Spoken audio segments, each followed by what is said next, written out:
અમારી સમ્રાટ સમાચાર ચેનલ સબસ્ક્રાઇબ કરો, લાઇક કરો, કોમેન્ટ કરો અને જોતા રહો પળે પળના દરેક પ્રકારના સમાચારો। તળાજા એસટી ડેપોમાં સાપ્તાહિક સ્વચ્છતા કાર્યક્રમ અંતર્ગત વૃક્ષારોપણ અને સફાઈ અભિયાન કાર્યક્રમ યોજાયો।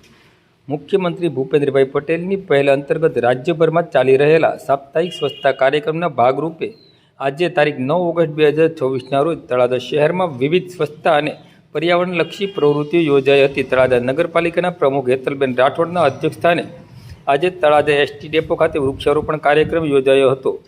આ સાથે ડેપો પર સ્વચ્છતા અભિયાન હાથ ધરવામાં આવ્યું હતું તેમજ માખી મચ્છર સહિતના જીવાતોના ઉપદ્રવને દૂર કરવા માટે ડીડીટીનો છંટકાવ કરવામાં આવ્યો હતો। આ કાર્યક્રમમાં તળાજા શહેર ભાજપના પ્રમુખ આઈકે વાળા, રમેશભાઈ ભાલિયા, કેસી રાઠોડ, પુષ્પરાજસિંહ વાળા, તળાજા શહેર યુવા મોરચાના પ્રમુખ મલ્હારભાઈ ભટ્ટ સહિતના આગેવાનો ઉપસ્થિત રહ્યા હતા। Talaja depot manager Pragnaben Vas, depot caretaker Bhavnagar વિભાગના એકાઉન્ટર officer Nitinbhai Patel, traffic inspector Kaushikbhai Upadhyay, head mechanical Malabhai Chavda, ATI Yuvrajsinh સહિત અધિકારીઓ કર્મચારીઓએ આ કાર્યક્રમમાં ભાગ લીધો હતો। આ ઉપરાંત માન્ય યુનિયનના આગેવાનો તથા પ્રતિનિધિઓ, એડીએમ સ્ટાફ, વર્કશોપ સ્ટાફ તેમજ એસટી ડેપોના ડ્રાઈવર, કંડક્ટર, કર્મચારીઓ મોટી સંખ્યામાં ઉપસ્થિત રહ્યા હતા।